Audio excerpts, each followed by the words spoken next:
great to have you here to celebrate Women's History Month. That's a big deal. Throughout our history, strong, tough, visionary women have defended our flag, strengthened our communities, explored new frontiers, and expanded the American dream for all of our children and all of our people. Now, patriotic American women like those in this room are helping lead our nation into the golden age of America. You have the heart, you have the whole spirit, you're amazing people, and it's an honor to be with you, and we're going to work together, and we're going to make this the greatest age in the history of our country. Thank you. Thank you very much.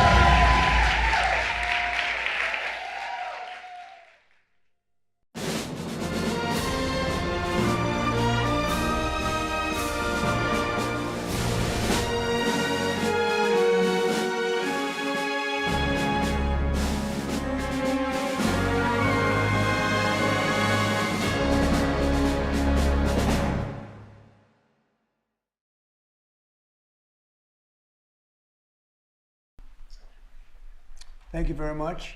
It's an honor to be with you today. We just celebrated Women's Day at the White House. It was fantastic, attended by a lot of great women, All women are great. So this is the beginning of Liberation Day in America. We're going to take back just some of the money that has been taken from us by people sitting behind this desk or another desk that's not quite as nice, but they have their choice of 7, as you know. And we're going to charge countries for doing business in our country and taking our jobs, taking our wealth, taking a lot of things that they've been taking over the years. They've taken so much out of our country, friend and foe, and frankly, friend has been oftentimes much worse than foe. And this is very modest. What we're going to be doing is a 25% tariff on all cars that are not made in the United States. If they're made in the United States, there's absolutely no tariff. We started off with a 2.5% base, which is what we were at, and we go to 25%. And basically, as you know, and as you've been seeing, not reporting as accurately as it should be reported because it's a massive story. Business is coming back to the United States so that they don't have to pay tariffs. And I think also because of November 5th, the election, they're very happy. AI is coming back to levels that nobody's ever seen before. It's a new, sort of a new business, I guess, when you think about it. But it's plants are going up all over the United States, and many of them have already been started. We're getting early electricity taken care of. We're getting permits very quickly for them. And we're going to make their life very happy. They're coming in with tens of billions of dollars. Individual plants will cost 10, 15, even 20 billion dollars. We're going to let them build electricity generating plants along with their plant, and they can't even believe it. And we're going to get them very quick permits, as I've done always. I did that in Louisiana with 2 LNG plants. I got them one permit in 1 day after waiting 14 years, and the other one in 1 week after waiting for 12 years.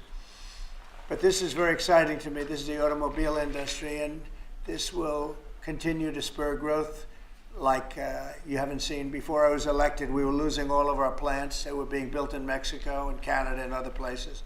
Now those plants largely have stopped, and they're moving them to our country. In Indiana, the great state of Indiana, I love Indiana. Honda is building one of the biggest plants anywhere, and they've just started. They wouldn't have done it without this. In all cases, they wouldn't have done it without what we're doing. So we'll effectively be charging a 25% tariff. But if you build your car in the United States, there is no tariff. And what that means is a lot of foreign car companies, a lot of companies are going to be in great shape because they've already built their plant, but their plants are underutilized, so they'll be able to expand them inexpensively and quickly. But others will come into our country and build, and they're already looking for sites.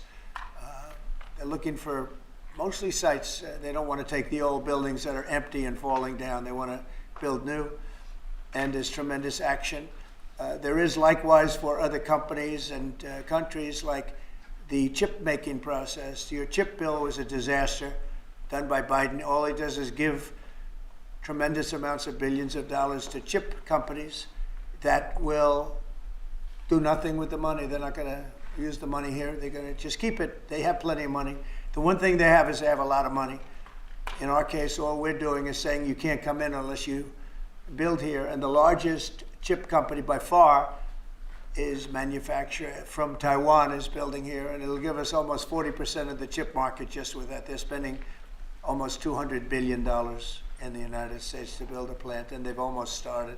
They'll be doing much of the work in Arizona.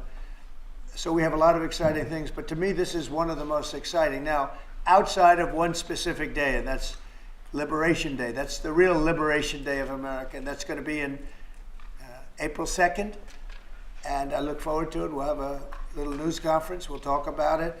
But this is very exciting. So we're signing a executive order today that's going to lead to tremendous growth in the automobile industry. As you know, the electric mandate that we did allows you to buy a car now with electric or gasoline powered or hybrid. You can buy any car you want. We had it so that within a short period of time you had to buy all electric, and the country could never provide the money necessary to build all of those power plants that you would need all over the country. As you know, in the Middle West, they built 8 power stations. That's like the size of this desk or smaller. And they ended up spending $9 billion on 8. And of the 8, 4 of them didn't work. And we're not doing that. So you can buy electric, or you can buy gasoline, or you can buy hybrid, or you can buy whatever you want to buy. And that's the way it should be. The market's going to determine that. And you're going to see prices going down, but it's going to go down specifically because they're going to buy what we're doing, incentivizing companies to, and even countries, but companies to come into America and build. And we're already setting records for new plants. I think the new plant number, the tally is just within a period of a few weeks. It's very large. I want to be accurate. It's very large. And I'd like to ask Will just to come and give some of the basics, and then I'll sign it, and it's off to the races. I think our automobile business will flourish like it's never flourished before. Yes, please, Will. Thank you, sir. As you stated, we've prepared for your attention a proclamation imposing a 25% tariff on foreign-made cars and light trucks. This is in addition to tariffs that are already in place on those goods. In addition to, as you said, spurring increased domestic manufacture of cars and trucks, we expect that these tariffs will result in over $100 billion of new annual revenue to the United States of America in tariff revenue. I think ultimately we could probably anywhere from $600 billion to $1 trillion will be taken in over the relatively short-term period, meaning a year from now, but starting right away. I think we'll go from 600 to $1 trillion within 2 years.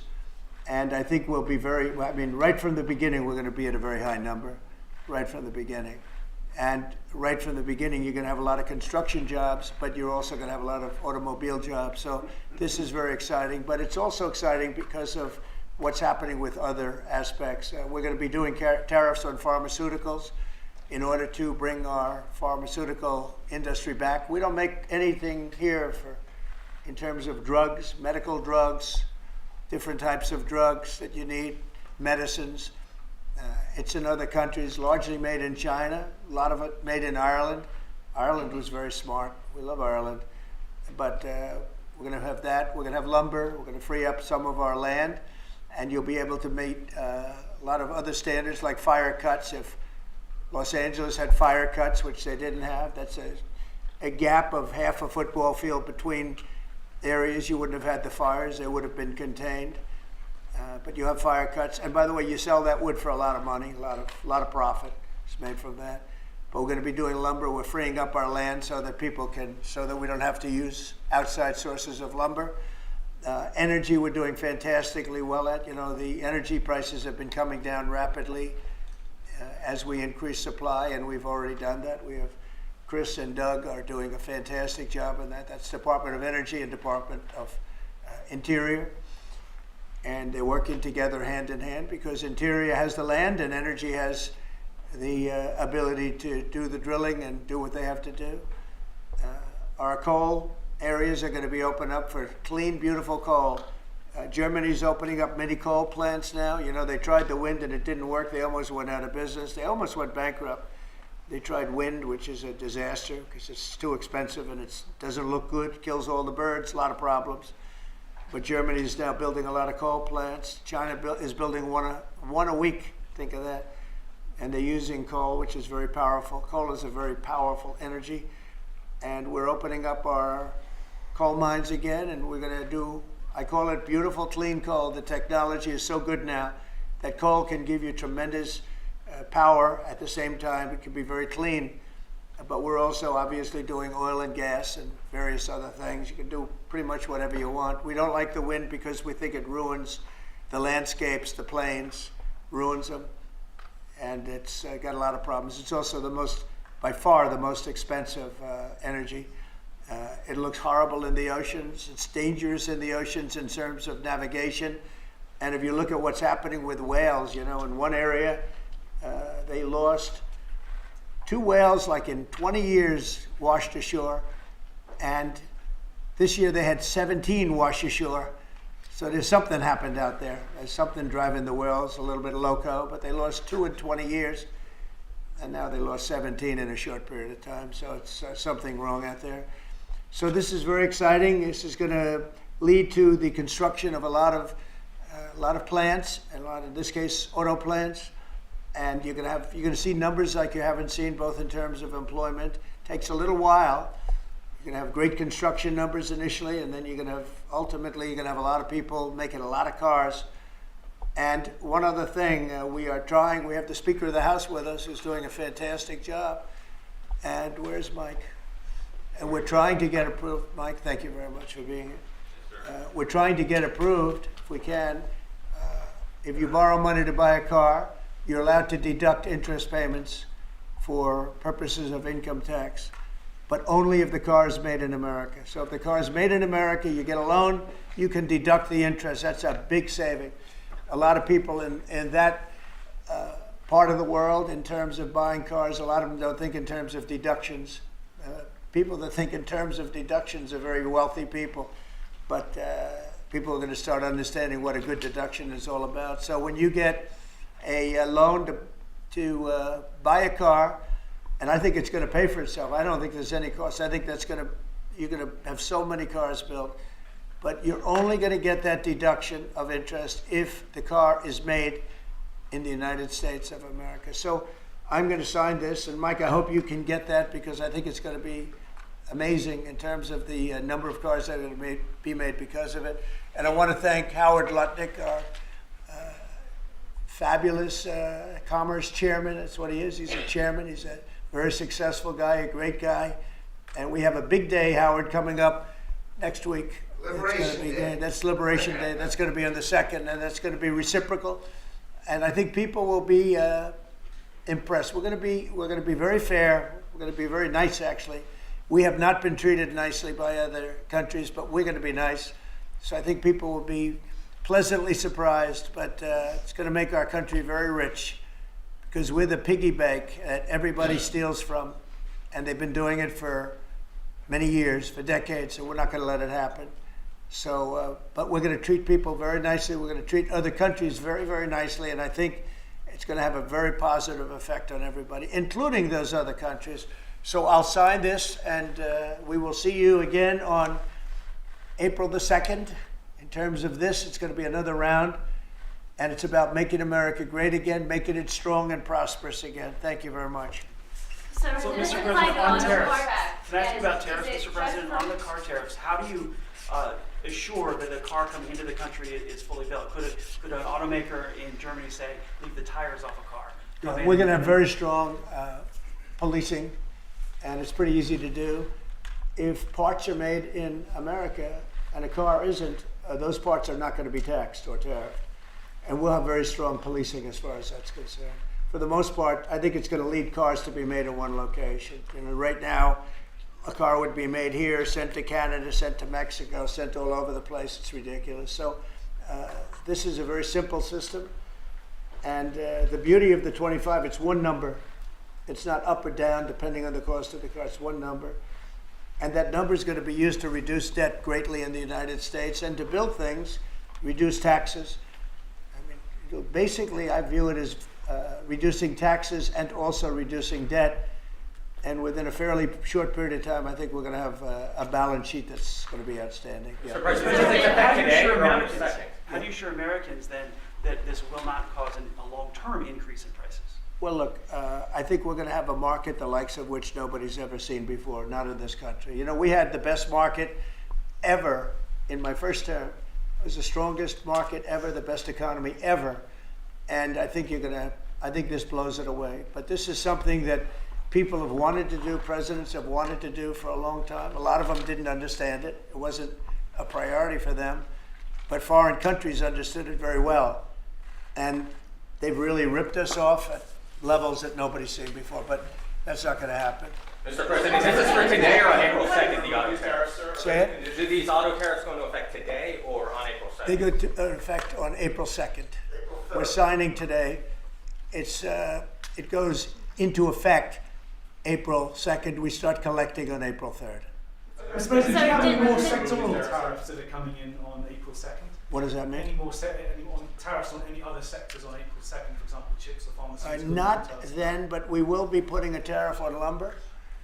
We, as you know, have a tariff already on steel and on aluminum of 25%, and we're taking in tremendous amounts of dollars. More importantly, our steel factories and aluminum factories are roaring. They're starting to roar. They're building new ones. I just heard from Nucor, which is a big company, a very big steel company, and they're building a massive plant for steel that they wouldn't build without this.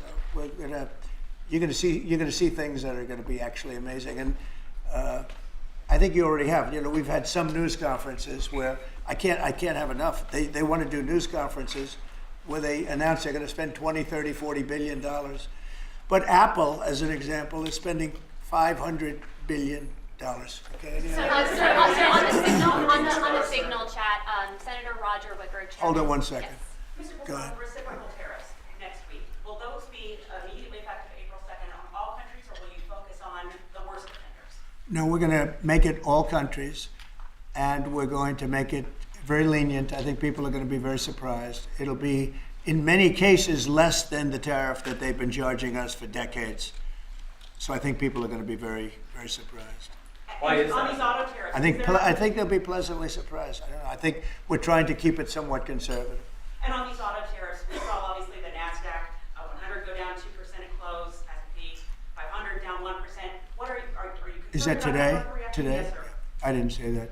I want to see the jobs. I want to see that'll all take care of itself. That could take care of itself in 1 day, 2 days, or 1 week.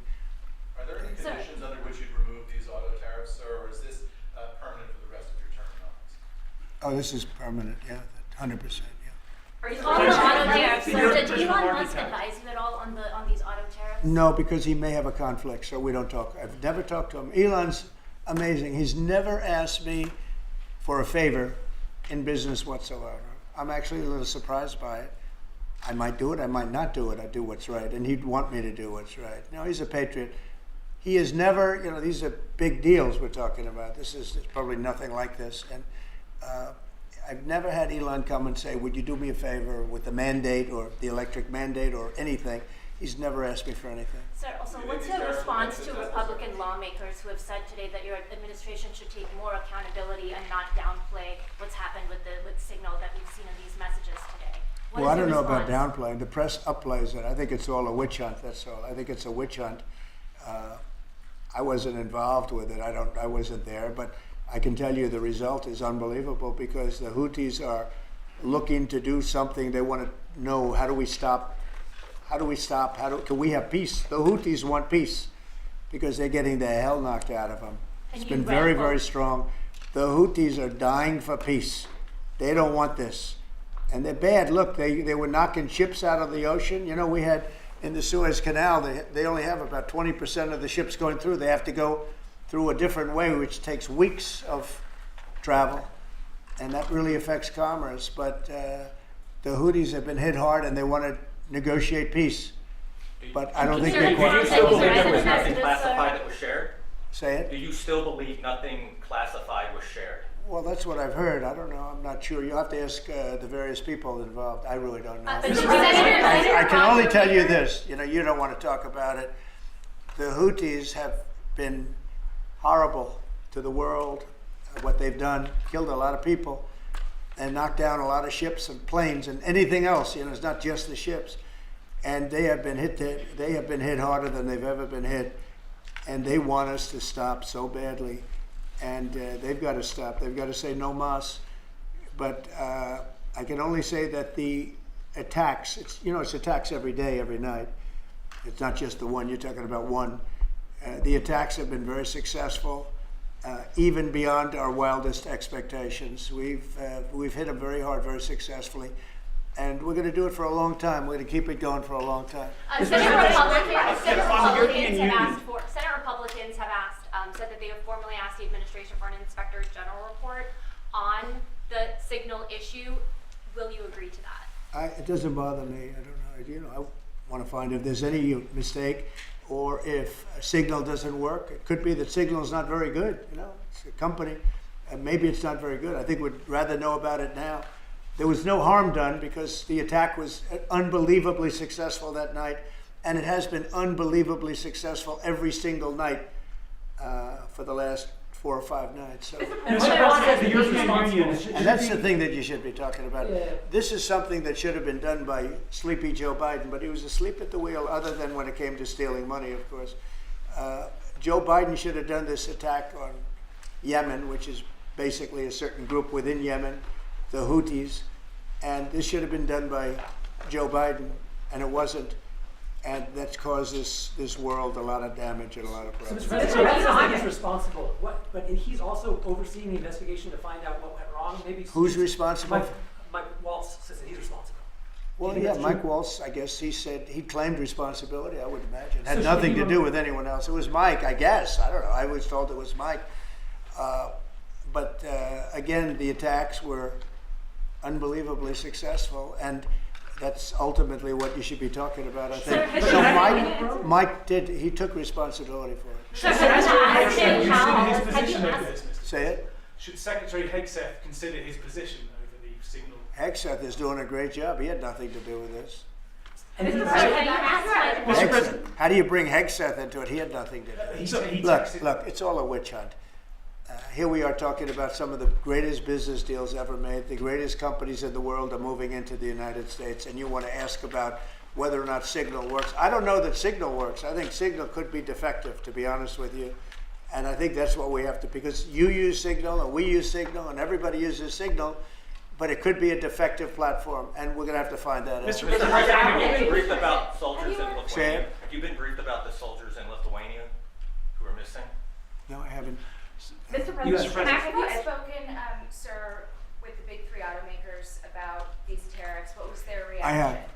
What was their reaction? It depends on whether or not they have factories here. I can tell you, if they have factories here, they're thrilled. If you don't have factories here, they're going to have to get going and build them, because otherwise they have to pay tariffs. Very simple. And most of those have pretty big factories here, like General Motors has big factories here. They're going to move their parts divisions back to the United States, because some of them were made in Canada and some of them were made in Mexico and other places. They'll be moving their parts division back to the United States in factories where they may be at 60% capacity, so they don't even really have to build too much of a factory. But, generally speaking, if they have factories here, plants here, where they make their cars and equipment, but they make their cars here, they are thrilled. Same thing with the steel industry. Steel industry is now paying a 25% tariff, as you know, I put it on last week, and the business is roaring in the United States. And we can't, because of military, we can't lose the steel industry. If I didn't put the initial tariffs on steel in my first term, you wouldn't be able to have a military, because we wouldn't have, every steel company would be bankrupt in the United States, and every plant would be closed. But now they're booming, and putting this tariff on, this additional tariff for steel and aluminum, it's making them thrive, and it's already happened. Mr. President, lining up on the deadline for the TikTok sale, will you extend that deadline if you don't have a deal? Do you support Oracle? Well, we will have a form of a deal. TikTok is very popular, very successful, very good. we're going to have a form of a deal, but if it's not finished, it's not a big deal. We'll just extend it. I have the right to have the deal and to extend it if I want. So we'll see whether or not we have a deal. We have a lot of interest in TikTok.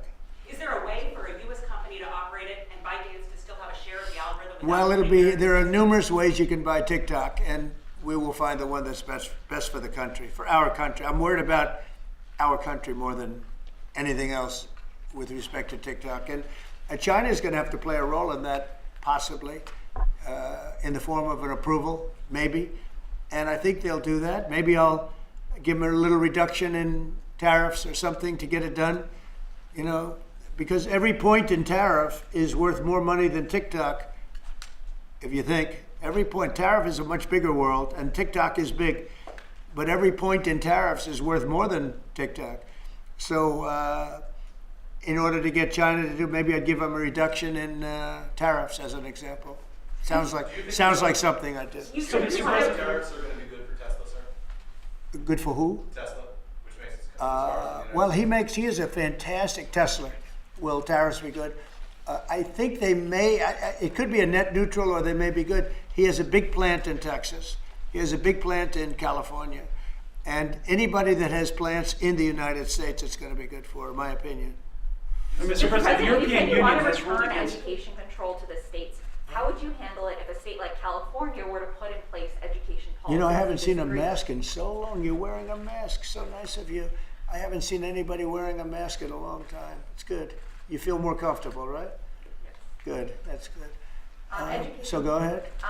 You said you want to return education control to the states. How would you handle it if a state like California were to put in place education policies you disagree with? Well, I think that California is going to be tougher because they're doing badly on everything they do. You know, everything they touch turns bad. So a place like California would be tougher for education. But what I would see with California is you'd have a Los Angeles department, and you'd have Riverside. You'd go to various places, and I think you'd have some great areas in California, and then you'd have some, like everything else, it doesn't work so well.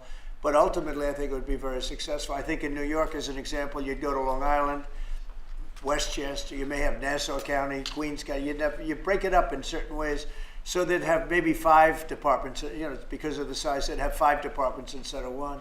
A state like Iowa, you'd have 1, and I mean they're just chomping at the bit to get going. So many states are chomping at the bit to get education, and it's going to happen fast to get the education brought back to the states. And I mean, I tell you what, you have 40 states, in my opinion, that will be as good as Norway, Sweden, Denmark. You take a look at those 3 are among the top, and they've been there for a long time. But I think you'll have a lot. Finland is very strong. Frankly, China is very strong. China's the top 10, and that's something considering the size. You know, so it's not only a size thing, but Norway, Sweden have been very good. Denmark has been very good. I think you have Iowa and Indiana, and a lot of our states will be equal to them. But they can't be equal if it's going to be run in Washington. We don't want that. Yeah. So you wouldn't interfere. Today, Director Gabbard testified that any information that would indicate that the U.S. or its allies are going to make an attack should be classified. The Secretary of Defense has said that the information in those messages was not classified. Are you going to ask him to review whether it should have been, should flight times and sequencing Sure, be I'll ask him to do classified? that. Sure, I would. It would be. You can view that 2 ways, frankly. There's a lot of ways to answer that question, but I'd certainly ask him to take a look at Should it. they So, really Mr. stand President, when you- they did this? In hindsight, should they have Well, there may be Should a problem with the platform, and if there's a problem with the platform, nobody should use it. You know, they could have a basic problem, but you know, I say it again: the attack was so successful, it was so lethal. Not that I'm looking for lethality. I wish we didn't have to do it at all, but they're shooting down our ships, they're shooting down our planes, and we can't allow that to happen. And again, this is something that should have been done by Biden a long time ago, or 1 or 2 more. So Mr. Carl, What do you here. think of the Vice President's comments that he doesn't like bailing out the Europeans? Do you agree with that? Well, I understand where he's coming from. The European Union has been treating us very, very badly in terms of the VAT tax that they charge. They charge a tremendous VAT tax, and They don't sell our cars in Europe. They don't sell our agriculture in Europe. They don't let us do very much. They treat us very badly. One of the reasons I'm putting tariffs on is that reason. We take millions of their cars, BMW, Volkswagen, Mercedes-Benz. We take millions and millions of their cars. They take none. I don't know if they take any of our cars. And they have non-monetary tariffs where it's impossible for us to sell a car, almost, in Europe.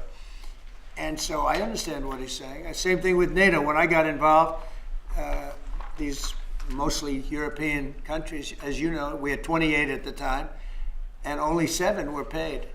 And most of them were not paid. 20 some odd countries were not paid, or they were substantially less than they're supposed to be. And the United States was literally making up the difference in Europe, and it's very unfair. So I understand. I didn't know he made that statement, but if he did, I mean, I'm okay with it. It's I complain about it all the time. The European Union treats us horribly on trade, and NATO has treated now. I raised a lot of money for NATO, hundreds of billions of dollars. You were here last week when the Secretary General said without Trump, there wouldn't be a NATO, because I got them to pay money. It was unfair. The United States was paying 80, 90, 100%, okay?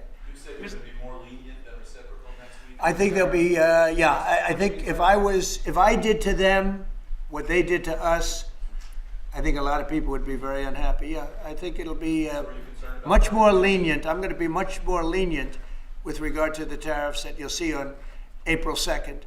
I'm going to be much more lenient than they were with us. They were really bad with us. I tell you, they've treated us badly, and the president should have stepped up. They should have stepped up and done something, and they didn't do it.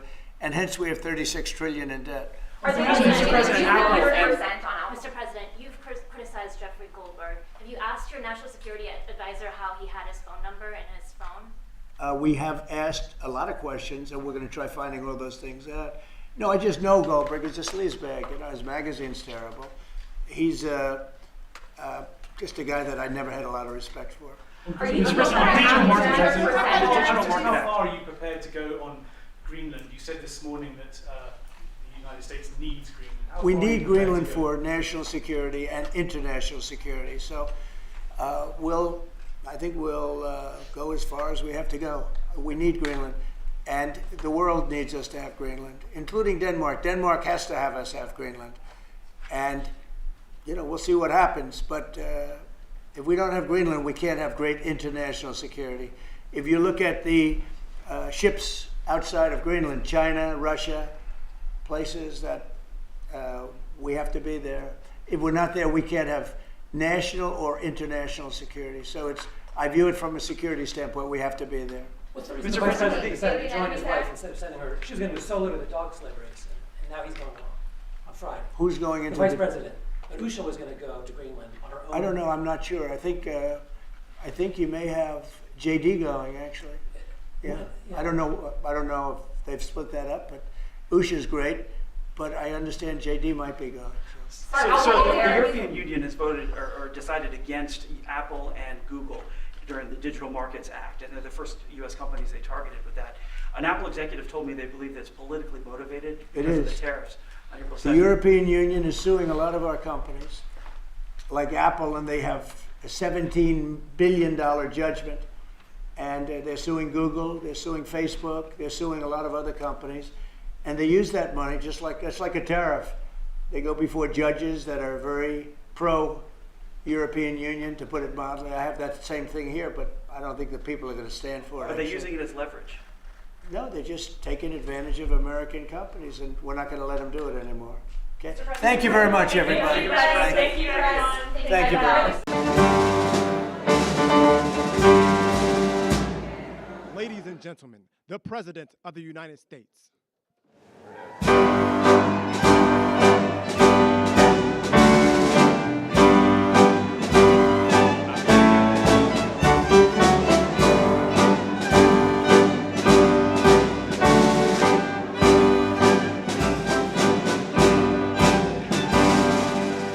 Thank you very much. Ooh, that's a lot of good-looking people there.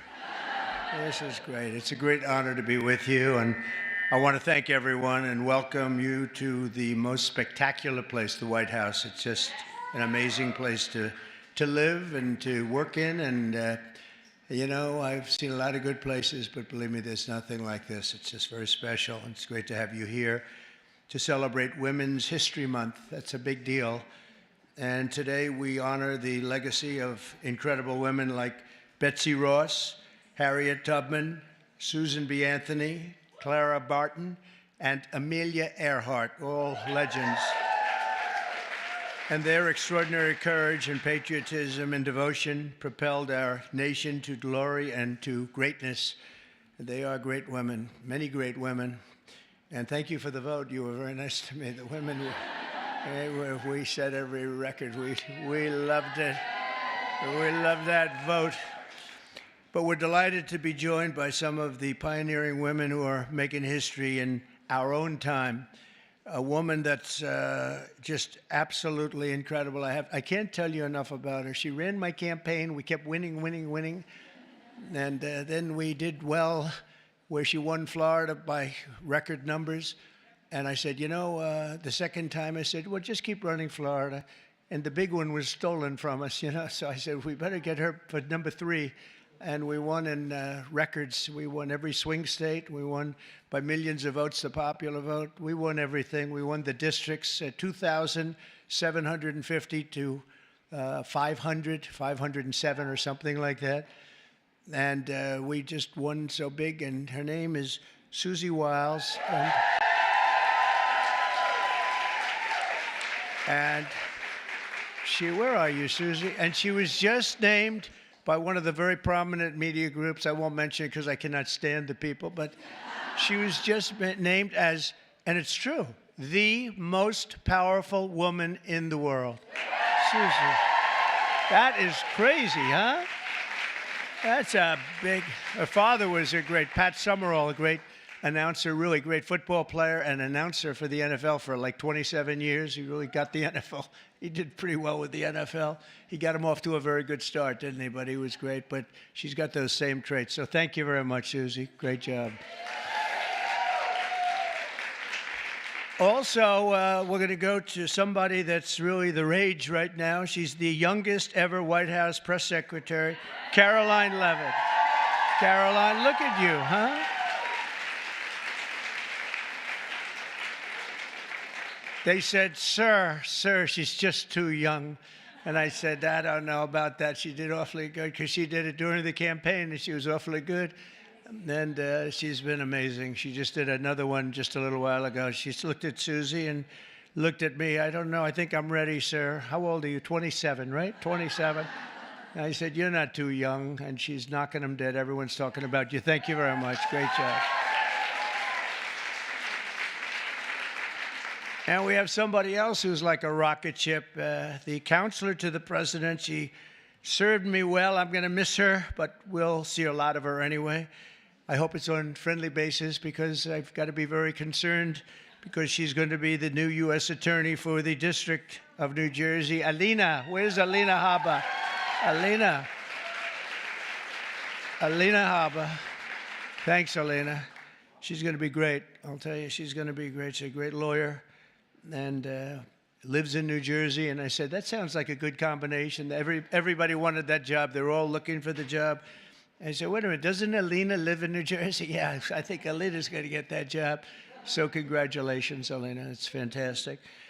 I'm also thrilled to say that we have more women in our cabinet than any Republican president in the history of our country.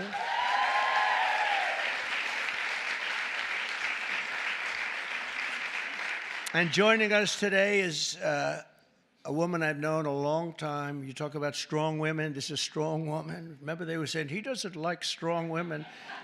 That may be true, but if that's true, I'm in deep trouble because I'm surrounded. I got the strongest women. And this is a beautiful, strong, wonderful woman, Attorney General Pam Bondi.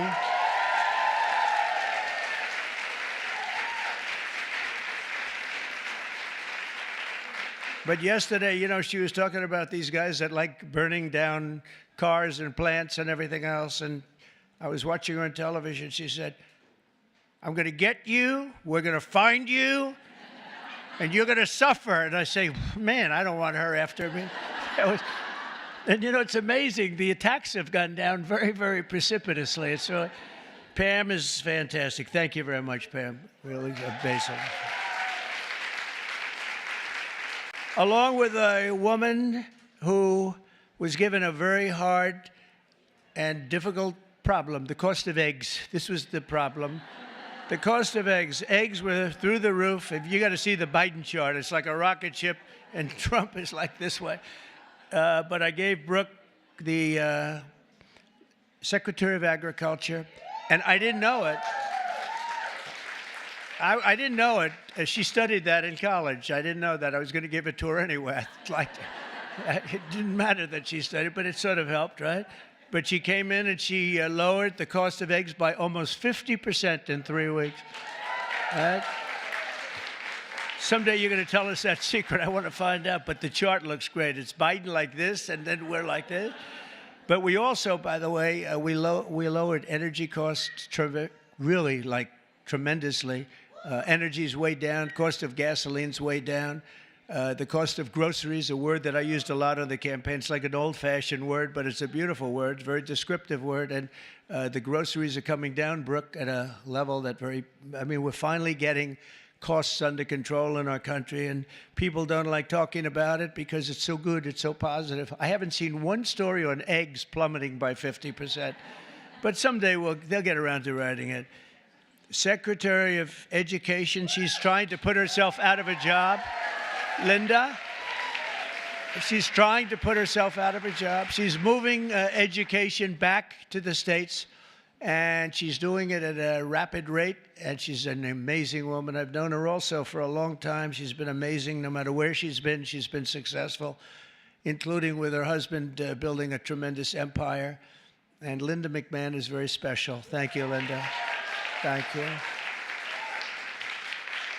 And it's getting praised, by the way, the concept of moving education back to the states, back to the mothers or the fathers. And you probably do it for less than half, and you're going to have great, great schools. You know, I say that in our country they have charts, and they rate the countries, various countries, and Norway and Denmark and Sweden and lots of places are rated at the top. And Finland, China's rated very high too. Tell me, that takes the big problem out, because if they can do it, that's big, so we can do it. And we're rated toward the bottom. We're at number 37, 38, 39, or 40 out of 40. So we're just about last. And yet we're first in one very nice category, cost per pupil. So obviously there's something wrong. We just have to repeat that, Linda, and everybody says, well, I guess it's time to do it. And it's been that way for a long time. And originally we had it run by home states, so we never had that kind of a problem. But it's going to be, Katie, it's going to be brought back again.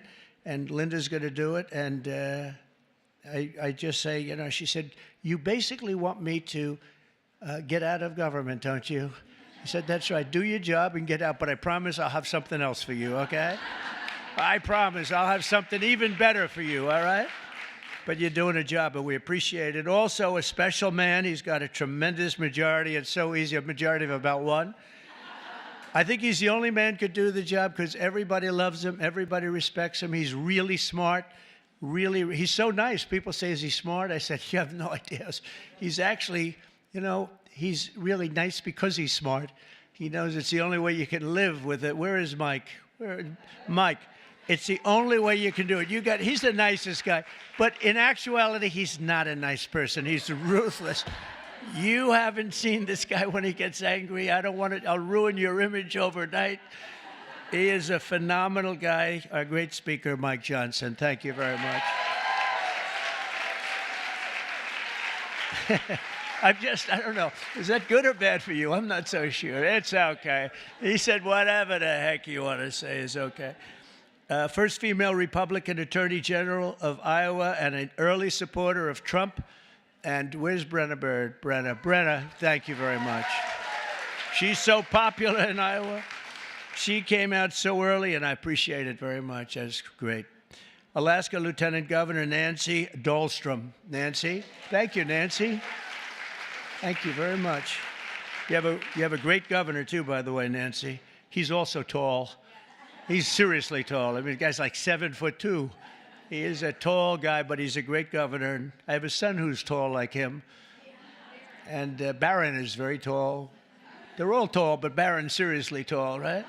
So anyway, say hello to him. He's a great governor. South Carolina Lieutenant Governor Pamela Evett. Where is Pamela? Thank you very much. Good job you're doing. Great job. Good. And good luck with everything. I know it's big stuff, right? Oh, good. Thank you. Well, you have a great governor. Oklahoma Agricultural Commissioner Blaine Arthur. Blaine. Thank you, Blaine. Good. Nice to see you.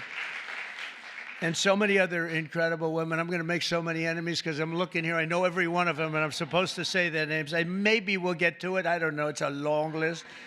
For 4 long years, we had an administration that tried to abolish the very concept of womanhood and replace it with radical gender ideology. Maybe you heard something about that. They destroyed women's spaces and even tried to replace the word mother with the term birther person. A mother became a birther person. What's that all about? Then you wonder why they lost. They're trying to figure out why did they lose. I saw a congressman today for the Democrats. He was having a big fight on television early this morning, trying to make it so that really he thinks men should play in women's sports. He hasn't given that up yet. He was fighting like crazy. I said, this guy is going to lose. He's going to lose badly. The whole party is still into that. They haven't learned and we don't want them to learn, frankly. We want them to keep fighting. Let's not tell them. Under the Trump administration, we're ending the Marxist war on women, and you had a war on women. And we're protecting women's rights, defending women's dignity, and standing up for the American moms and daughters. So many are represented here, great people in this room. American women have never had bigger champions than all of us in the White House. I mean, it's me, but it's the group of men and women. We have a lot of men that are like Howard, our head of commerce, I see is here. What are you doing here, Howard? Oh, that's a good, he's got his beautiful wife here. I was saying, what's Howard doing here? It's like there aren't too many men in this audience, actually. But he's a big advocate, and we're going to be making right after this, we're going to be making a big special announcement, Howard and I and Scott and a few other people on cars. We have Liberation Day in America. That's where we take back all of this money that's been ripped off from us for so many decades, and we start a process. We're going to go with the tariffs and cars, and as you've probably been reading, it's all over the place. You've been reading and seeing and watching car companies and every other form of company. They're pouring back into our country at levels never seen before. We're up to, I guess, close, Howard, to $5 trillion of investments already, and there's never been that much for a year. We did that in a period of 6 weeks. There's never been any numbers like that. We've never seen. They're all coming. They're all coming in so they don't have to pay tariffs. It's very simple, because if you build your product in the USA, there is no tariff. On day one, I made the official policy of the United States government that there are only two genders, male and female. So,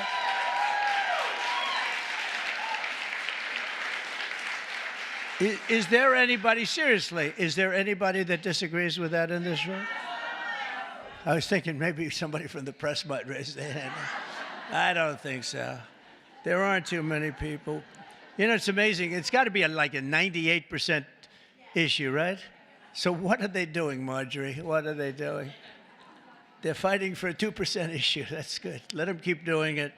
No matter how many surgeries you have or chemicals you inject, if you're born with male DNA in every cell of your body, you can never become a woman. You're not going to be a woman.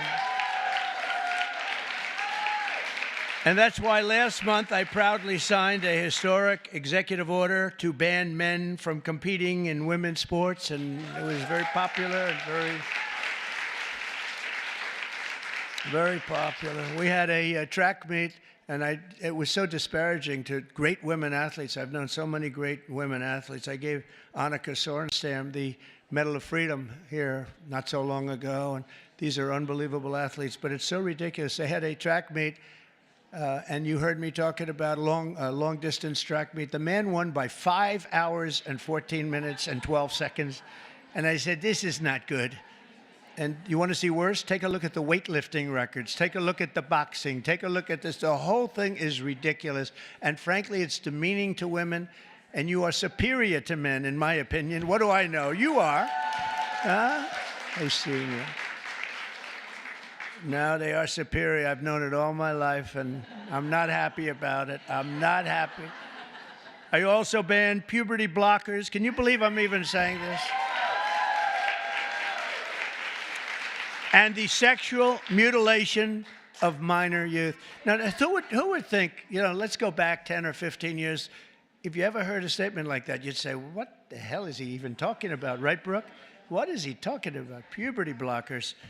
But that's where we are. That's where we've come, and we're ending it. We're sending it back to where it came from, oblivion, right? So in the recent election, we did fantastically well with women. I kept hearing, women don't like him. I said, I think they do. Don't like, fake polls don't like me. That's who don't like me. But we're setting records in so many of these cases. And I was for women. I was for the women, the suburban housewife, where I stopped low-income housing projects from being built at a house next to you, where people were being decimated. The houses were being literally ripped up and destroyed. And I stopped it, and we've stopped it again. We had to stop it again. I stopped it first term. We had a great first term, a really successful first term. We had the largest increase in stock market value, 88% increase in the history of our country. We gave you the biggest tax cuts. We gave you the biggest regulation cuts. We rebuilt our military. We gave too much of it away to Afghanistan, this character. He gave billions and billions of dollars of it away to Afghanistan. And maybe we'll have to ask for that back, although it's getting a little old now. They're getting a little old. We're building new stuff. But I will say that it was such an honor working with so many great women. I've worked with women all my life. I've always been ahead on that subject. I had women in my construction business putting up skyscrapers in New York 30 years ago, 35 years ago, long before it was in vogue. And they were phenomenal. Every one of them was phenomenal. My administration listens to America's moms, and that's why I recently created the Presidential Commission to make America healthy again, and that's really caught on. That's really caught on.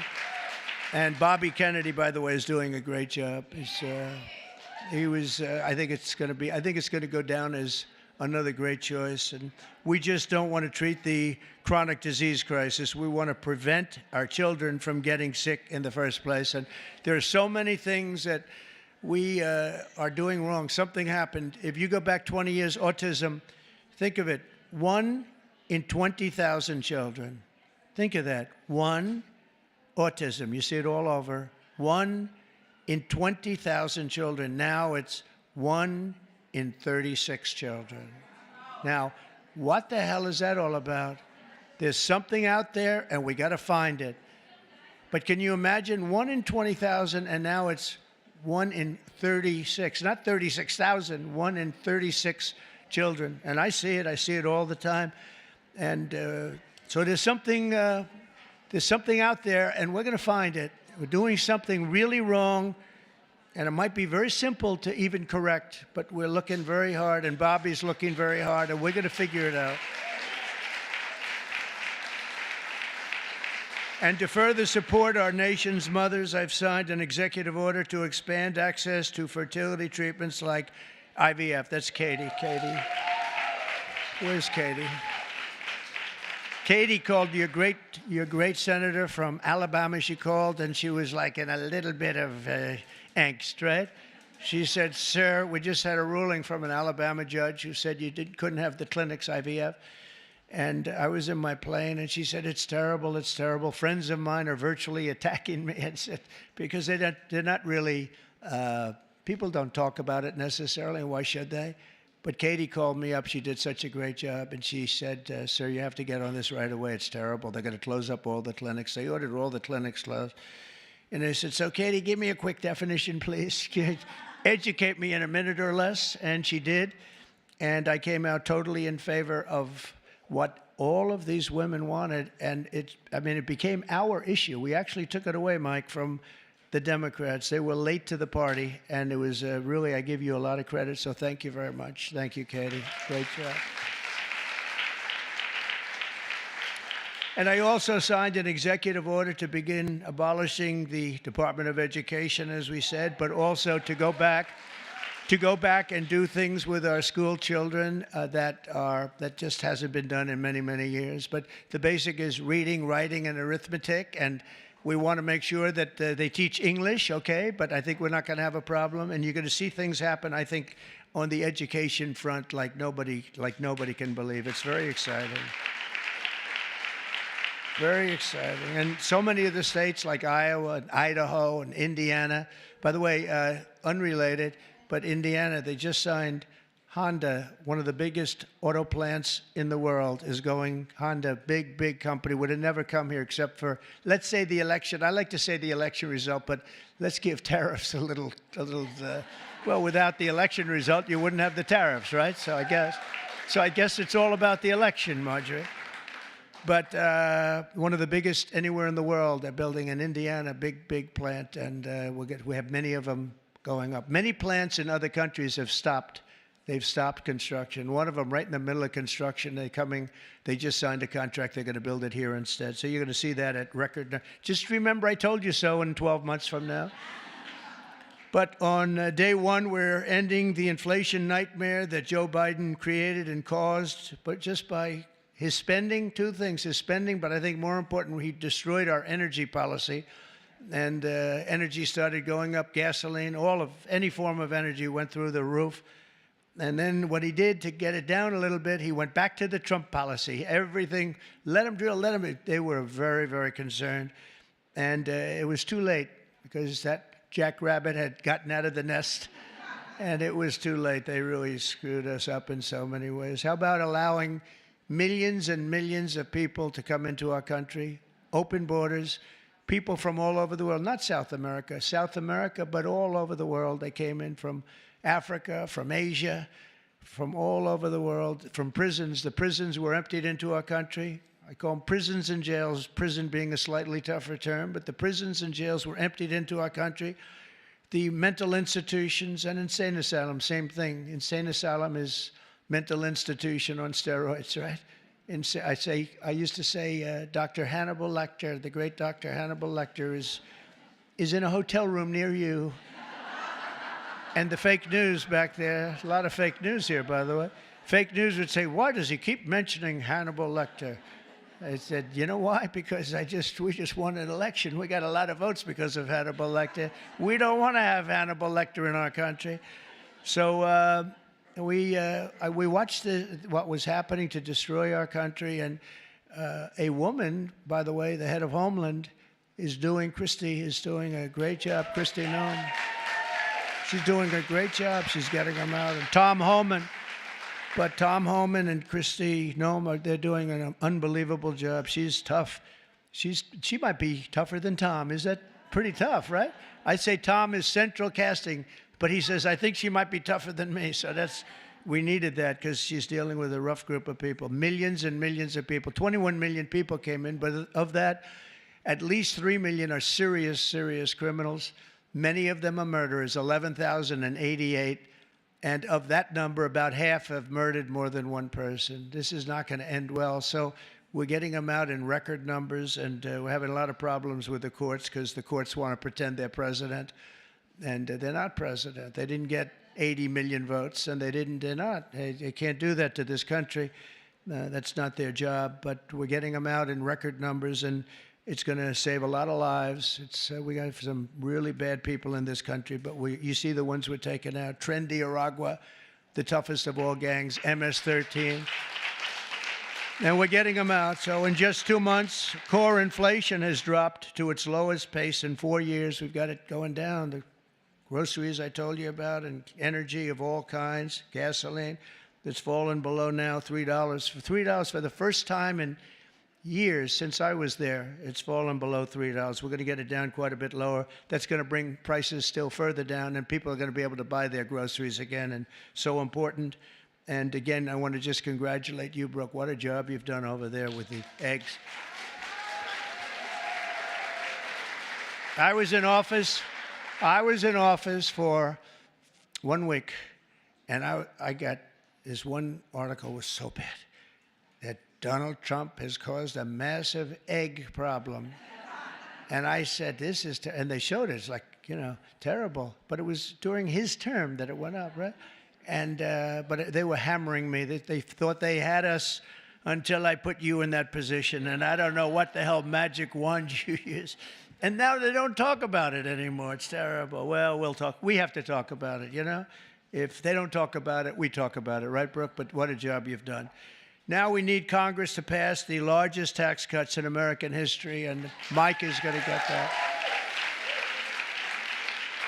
And I think we can finally say one big, beautiful bill, because everybody's there. I spoke with John Thune, is doing a terrific job also, and the senators, and we want one big, beautiful bill. Just put it all in that bill, and we'll figure a way to have it passed, right? We'll figure a way. But it'll be the largest tax cuts in American history. When you add that onto the fact that if they don't pass this, you will have the largest tax increase by far, because the tax increase that I passed 5 years ago, the biggest in history, bigger than the Reagan tax cuts, what happens is that jumps back to where they used to be. So if you add that onto the other normal tax increases that the Democrats want to give, this would be the largest tax increase in history by 58% or more, I guess, but 58%.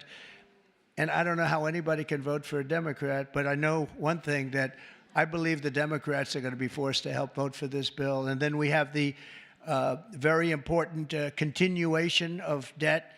I don't call it a debt increase, because we're not looking to increase. We want to just continue that line, and we should call it, I think, from now on, Mike, we're going to call it the continuation, because that's what it is. That was thrown into our lap unnecessarily, but we have it, and it's fine that we have it. But I think we're going to get tremendous support even from Democrats, because otherwise they're voting for the biggest tax increase in history by far, by, I think, 38 points.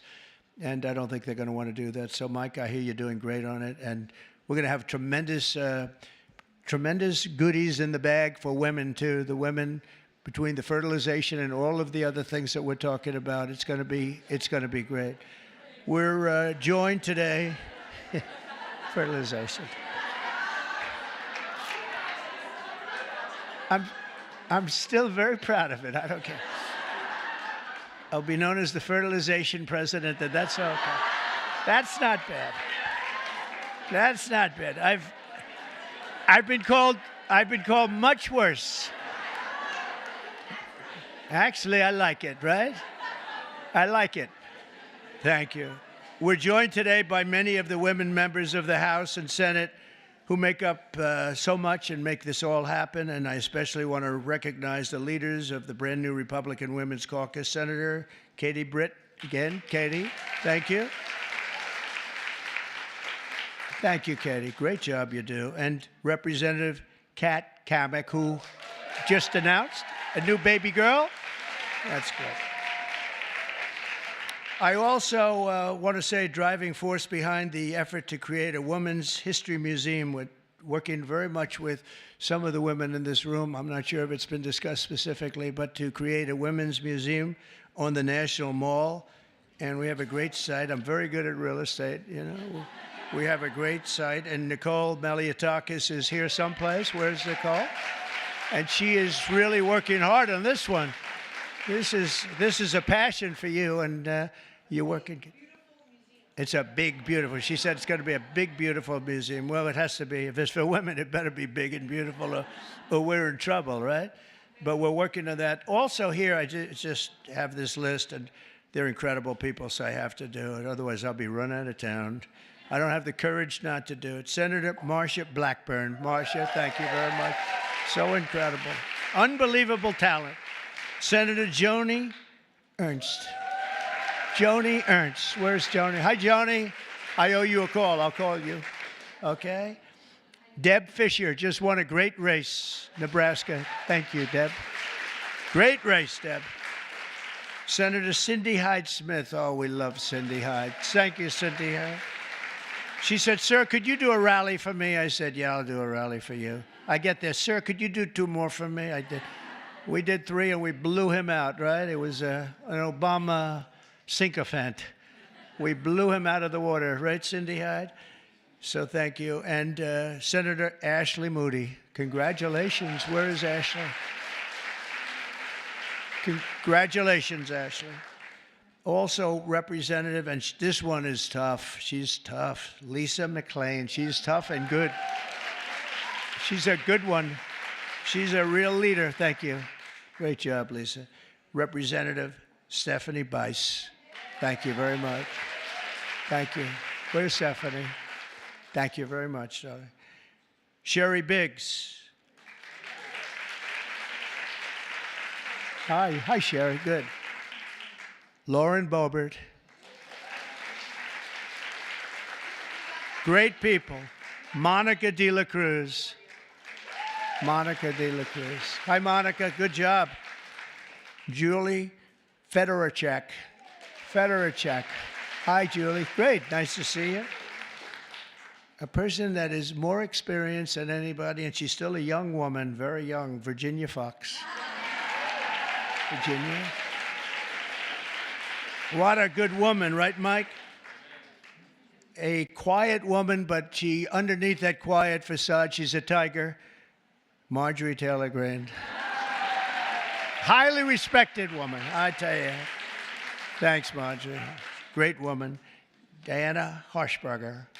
Where are you, Diana? Thank you. Good job with your son, too. Thank you. Ashley Hinton. Ashley. Thank you. Thanks, Ashley. Good job. Erin Houchin. Thank you, Erin. Thank you very much. Laurel Lee. Laurel, thank you. Good job. Julia Letlow. Good. Nice seeing you, Julia. She's done a great job. Anna Paulina Luna. Anna. Good. Nice to see you. Another quiet one, Nancy Mace. Hi, Nancy. Great job. And Nicole, I said hello to you and your museum, and you get that going, and we're going to back it 100%, unless the women here would rather not have a...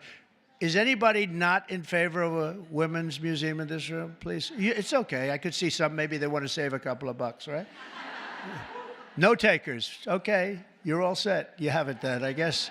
I sort of thought that was going to happen. Celeste Malloy. Celeste, thank you. Great job. Carol Miller, great election. Thank you, Carol. Great job, Carol. A friend of mine, a beautiful person, a beautiful family. It's like she's got children. They're all supermodels, male and female. Handsome husband. Mary Miller. Mary. How's it going? Okay, good. Mary Miller's a really spectacular person and a great congresswoman. Thank you very much. 22nd grandchild. Look at her. It's one of the most beautiful families. It really is. Starting with you, it's just a beautiful family. So you have a long way to go, Kat. Come on, you have to get going.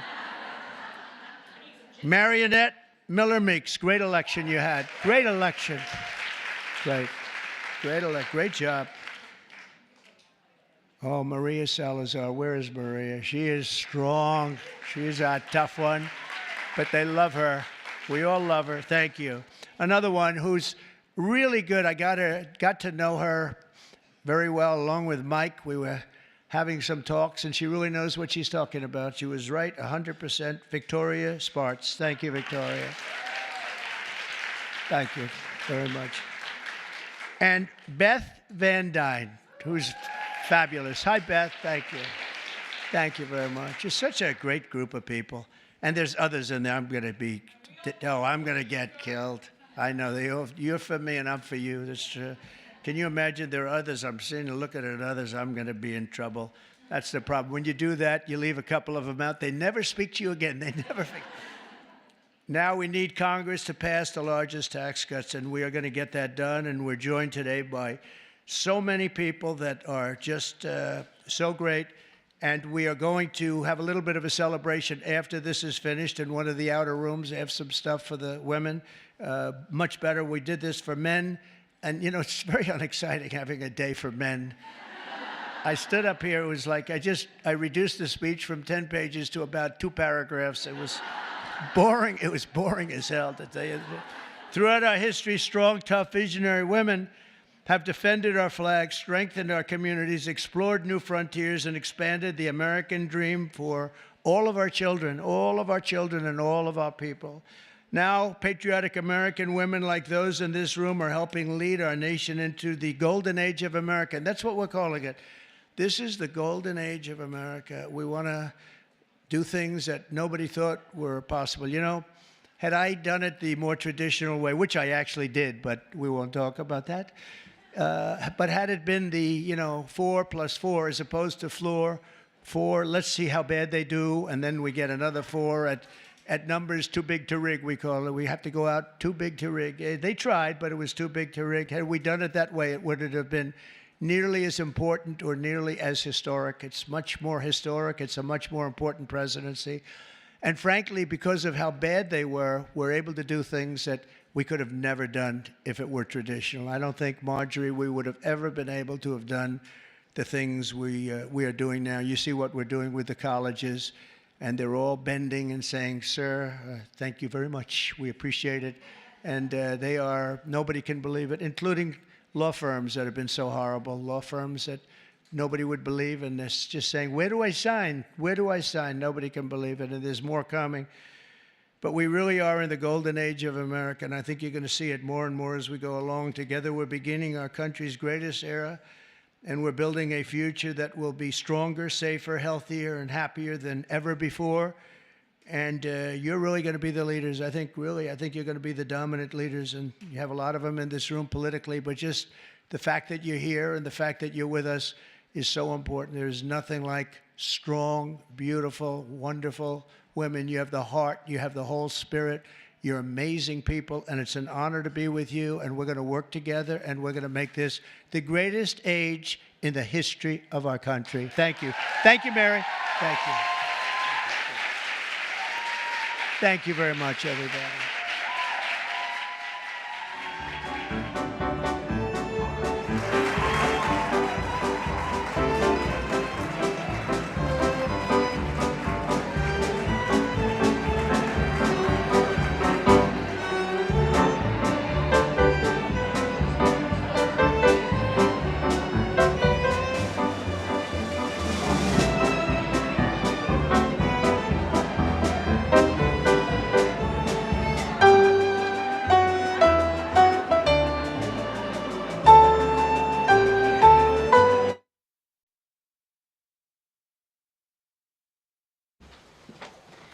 Good afternoon, everybody. Good to see you all. Since Inauguration Day, President Trump has secured trillions of dollars in private and foreign investments. Every single day, more money is pouring into our country, which will create more jobs for hardworking Americans. Today, Schneider Electric pledged to invest more than $700 million in the United States to boost American energy infrastructure and AI. On Monday, Hyundai announced a $20 billion investment in the United States, including $5.8 billion for a new steel plant in Louisiana, which will create nearly 1,500 high-paying jobs. President Trump is truly turning America back into a manufacturing superpower. Yesterday, President Trump marked National Medal of Honor Day by meeting with 21 of our nation's bravest heroes and incredible patriots who have been awarded the highest military honor. Beautiful picture. The president also signed a historic executive order to protect the integrity of American elections by strengthening voter citizenship verification and banning foreign nationals from interfering in U.S. elections. These are the common sense solutions that only Democrats could oppose. But voters deserve elections they can trust, and critical confidence is being restored thanks to President Trump's leadership. Later this afternoon in the East Room, President Trump will mark Women's History Month by honoring the exceptional women around our country, including the highly talented women in his administration and his cabinet. And on an additional scheduling update, the president will hold a press conference in the Oval Office today at 4:00 p.m. to announce tariffs on the auto industry, and I will leave that to him to make that announcement later. Unfortunately, all of this good is happening for our country. This administration is working hard on behalf of the American public every day, but the mainstream media continues to be focused on a sensationalized story from the failing Atlantic magazine that is falling apart by the hour. Here are the facts. The National Security Advisor has taken responsibility for this matter, and the National Security Council immediately said, alongside the White House counsel's office, that they are looking into how a reporter's number was inadvertently added to this messaging thread. We have said all along that no classified material was sent on this messaging thread. There were no locations, no sources, or methods revealed, and there were certainly no war plans discussed. The Atlantic has even admitted this themselves. Their release of these internal messages validates the truth, which we have been saying all along. If this story proves anything, it proves that Democrats and their propagandists in the mainstream media know how to fabricate, orchestrate, and disseminate a misinformation campaign quite well. And there's arguably no one in the media who loves manufacturing and pushing hoaxes more than Jeffrey Goldberg. Goldberg is an anti-Trump hater. He is a registered Democrat. Goldberg's wife is also a registered Democrat and a big Democrat donor who used to work under who? Hillary Clinton. This is the same Jeffrey Goldberg who infamously lied about weapons of mass destruction to get us into the Iraq War, which cost trillions of dollars and thousands of American soldiers. And how else has Goldberg discredited himself? By absurdly claiming that President Trump was Vladimir Putin during the 2016 campaign, by peddling the Russia, Russia, Russia hoax that tried to hijack President Trump's first term, by inventing the suckers and losers hoax to help Joe Biden in the 2020 election, by peddling a hoax about President Trump involving Gold Star families to help Kamala Harris in the 2024 election, which our campaign at the time vigorously denied. Jeffrey Goldberg didn't care. There's more, but we don't have all day, and we can now add this signal hoax to this very long list. The real story here is the overwhelming success of President Trump's decisive military action against Houthi terrorists. On March 15th, President Trump ordered a series of military operations against the terrorist Houthis to defend U.S. shipping assets in the Red Sea, restore freedom of navigation for international shipping, and defend the United States from enemy threats. United States forces successfully struck dozens of targets across Houthi-controlled territory. And as a result of these actions, several Houthi leaders were killed, including the Houthi drone chief, his deputy, and several of their drone experts and other key leaders. We also destroyed command and controlled facilities, weapons manufacturing facilities, and advanced weapons storage locations. And it's important to remember why this powerful action took place in the first place. Because of Joe Biden's incompetence and pathetic weakness on the world stage for years, the Houthi terrorists grew emboldened. Immediately after taking office in 2021, Joe Biden removed the Iran-backed Houthis from the foreign terrorist organization and specifically designated global terrorist list. Did anybody in this room ask the Biden administration at the time why they made such a stupid mistake? This reckless action undid the designation put in place by President Trump during his first term, and what followed was predictable and devastating. The Houthis targeted U.S. military ships and aircraft, hit commercial ships, including U.S.-flagged vessels, threatened our personnel overseas, and attacked our allies in the region. This resulted in more than a year of U.S.-flagged commercial ships being prevented from safely sailing through the Suez Canal, the Red Sea, and the Gulf of Aden. This had a massive negative impact on global trade of the economic security of the United States. Joe Biden was the commander-in-chief, and he sat on his hands while the United States of America was bullied and embarrassed by terrorists. President Trump and his team are putting a stop to these threats and restoring American strength around the world. The Trump peace through strength approach means no terrorist force will stop American commercial and naval vessels from freely sailing the waterways of the world. But unfortunately, this is not what the Democrats and the media want to talk about. They are focused on a coordinated campaign to try and sow chaos in this White House. And this has been the most successful first 2 months of any administration ever, which is exactly why they are doing this. We are not going to bend in the face of this insincere outrage. And here's just one example of how bad faith the Democrats' criticisms are. Democrat Senator Mark Warner is hysterical over the use of Signal, which is an approved decrypted app, in the killing of Houthi terrorists. But Senator Warner himself used Signal to work with a lobbyist for a Russian oligarch to connect the disgraced Steele dossier author who started the Russia hoax, which Jeffrey Goldberg later reported on. How ironic. We're not going to lose focus of the bottom line, which is that Joe Biden's weakness enabled and emboldened Houthi terrorists, and President Trump's strength and resolve eliminated those terrorists. Here in our new media seat today, we have Lindsay Keith. She is the managing editor for Merit TV and serves as their White House correspondent. Merit TV launched 1 year ago and creates and distributes content across diverse platforms. We're glad to have you with us, Lindsay. Please kick us off. Thank you, Caroline. I appreciate it and this opportunity for Merit TV. Two questions, if I may. One on Signal, one on the economy. Sure. On Signal, how comfortable is the president with what was shared so far now that the chain has been released? The president's view on all of this remains the same today as it did yesterday. And I think it speaks volumes about the leadership of this president that he went directly to all of you, members of the press corps. He was asked, do you want someone else to go out and do a briefing? And he said, no, I will tackle this story. I will discuss it. The people need to hear from me about the situation. And so his thoughts on this remained the same today. He has placed great trust in his national security team. And as for the usage of Signal, as the president said yesterday, as the CIA director has testified under oath, this is an approved app. It's an encrypted app. The Department of Defense, the Department of State, the CIA has it loaded onto government phones because it is the most secure and efficient way to communicate.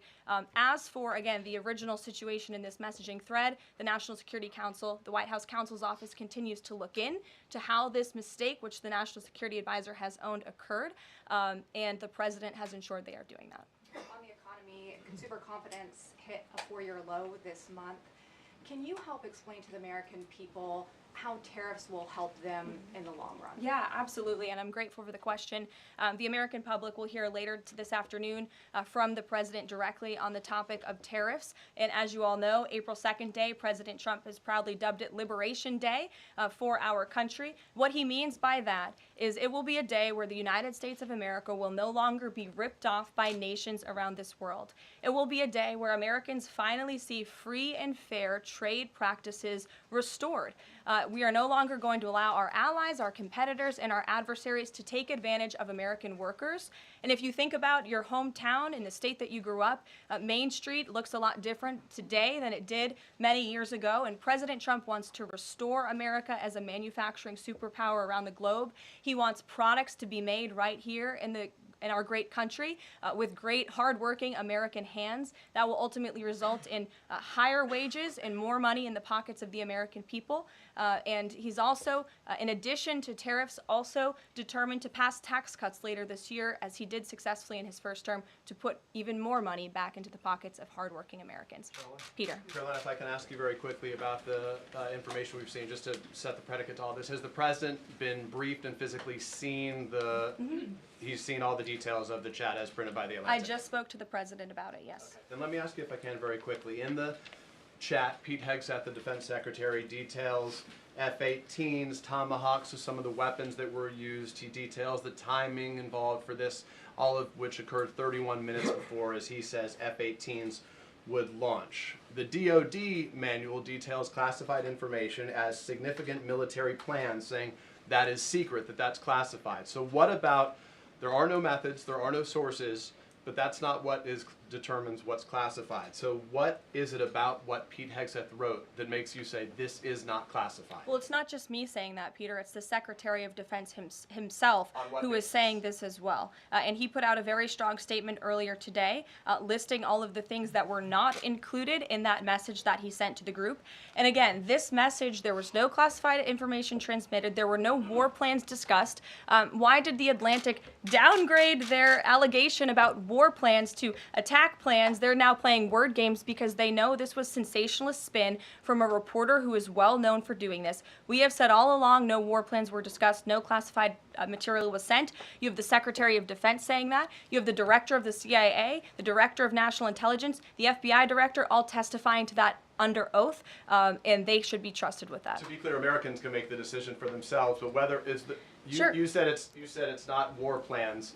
Would you characterize these as military plans, military operation plans. I would characterize this messaging thread as a policy discussion, a sensitive policy discussion, surely, amongst high-level cabinet officials and senior staff. And I'm so glad, Peter, that you said the American public can decide for themselves, because I think the American public should decide for themselves based on the outcome of this operation. And what happened in this operation? Terrorists that were allowed to run wild by the Biden administration were killed because of the direction and the determination of this president and his team.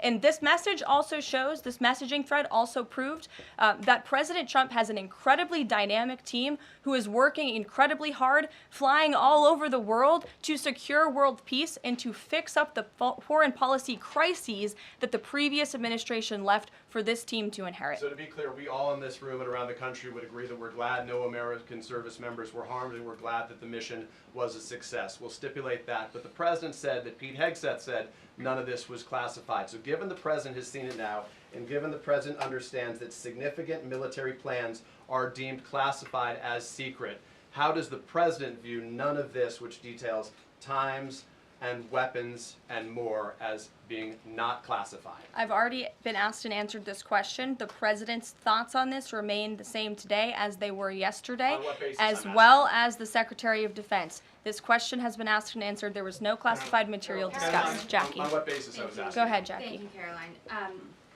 So why aren't launch times on a mission strike classified? Again, I would defer you to the Secretary of Defense's statement he put out this morning. There were various reasons he listed, things that were not included in that messaging thread that were not classified. And again, going back to the American public, do you trust the Secretary of Defense, who was nominated for this role, voted by the United States Senate into this role, who has served in combat, honorably served our nation in uniform? Or do you trust Jeffrey Goldberg, who is a registered Democrat and an anti-Trump sensationalist reporter? This president and this national security team are putting our national security and the American people first. We are restoring American strength around the world, and the results of this operation speak for themselves. Putting aside Jeffrey Goldberg, though, just for, for American service members who are going to have to carry out these missions in the future, what I guess the message that's coming from the response to all this that we're hearing is that, nothing sensitive happened.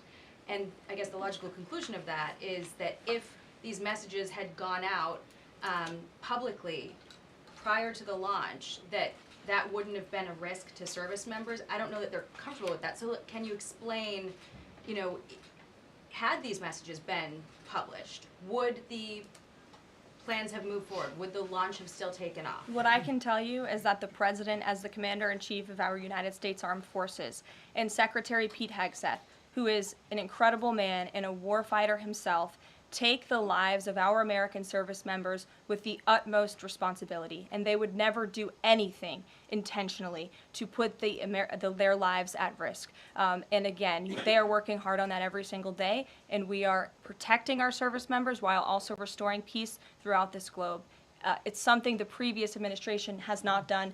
And I would just add one more point. We are not going to be lectured about national security and American troops by Democrats and the mainstream media who turned the other cheek when the Biden administration, because of their incompetence, left 13 service members dead in Afghanistan, and not a single person in the previous administration was held accountable for that botched withdrawal. Joe Biden said, in fact, it was a great operation. That is despicable. It's unacceptable to this president and this Secretary of Defense. The National Security Advisor has taken responsibility for this inadvertent number being added to the messaging thread. But above all, we take the lives of our troops, safety, security, prosperity around the globe with the utmost seriousness. Goldberg's intentions, do you believe Jennifer, that he go would ahead. release that to embarrass the administration ahead of the worldwide threats? Jennifer, go ahead.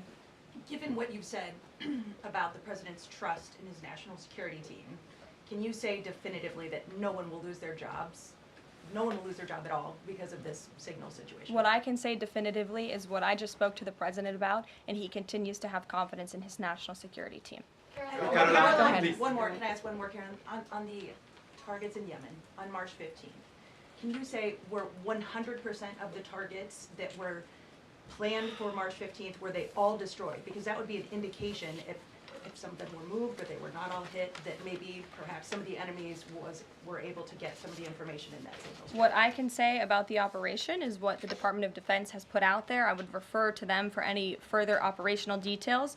But there have been more than 100 strikes conducted against Houthi targets, and they have hit key Houthi leaders, air defense systems, command and control nodes, headquarters, weapons manufacturing and storage facilities, and these operations will continue until the freedom of navigation in our seas is restored and U.S. shipping can safely transmit without the fear of attack. And again, we believe that this has been a very successful operation thus far, and it will continue until this administration feels it no longer has to, and these terrorists have been taken out, which again is something the previous administration should have done, but they didn't, and now we've inherited this crisis. Stephen. Thank you, Caroline. I'd like to clarify something about the investigation and also ask about some conservative commentary.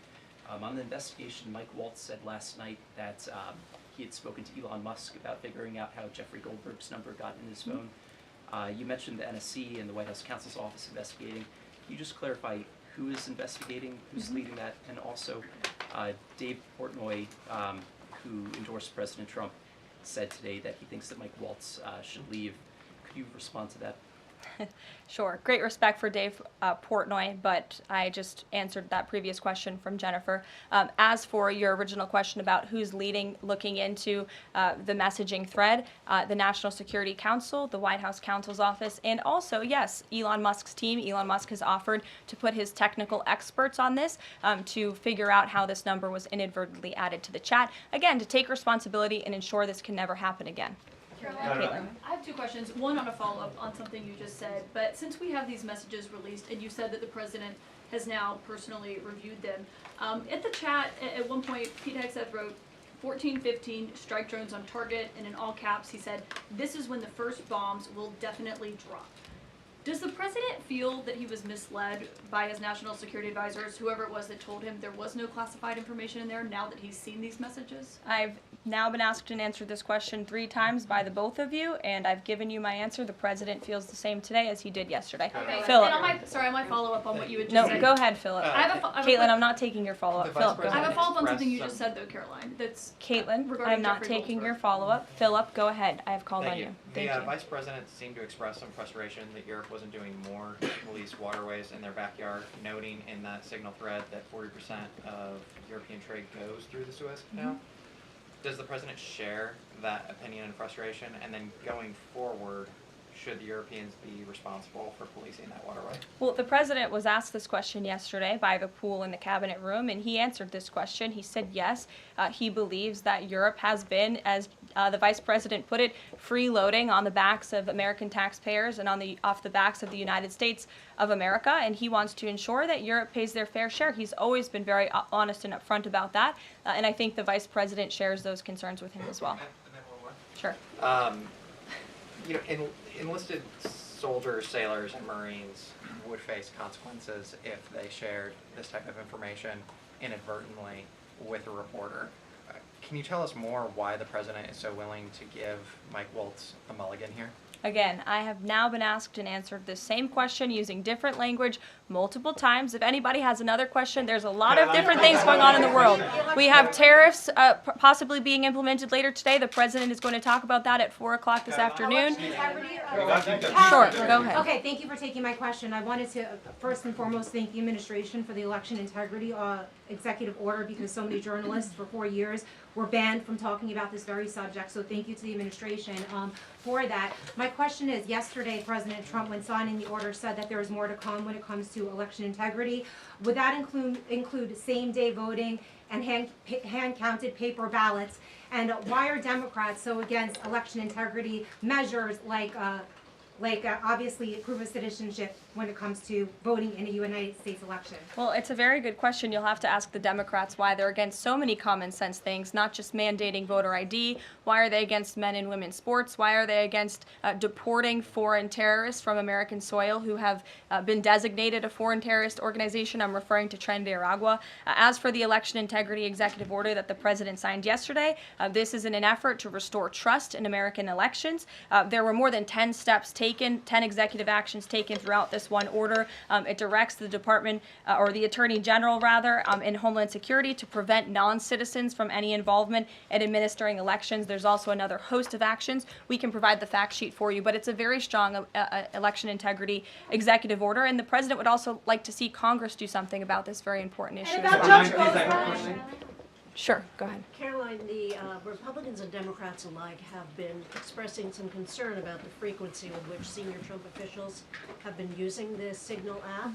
Has there been discussion, or will there be a review about how often they use Signal, and if you could explain to us how they might be considering other applications to get away from something like this happening again? Sure. Well, again, first of all, Signal has been an approved app for government use. It's an encrypted app, and as I said, it's the most safe and efficient way of communicating, especially when people can't be in a skiff or inside a room physically together. I think, as the President said yesterday, he wishes that everybody could be in the room, and it's our goal to ensure that everybody can be. But again, no classified information was discussed in this chat, and any time classified information is discussed amongst high-level officials across this administration, secure lines of communication are used, including, by the way, our special envoy, Steve Witkoff, who I understand the Wall Street Journal erroneously reported that he was on this Signal chat on a personal device while in Moscow. That is absolutely false.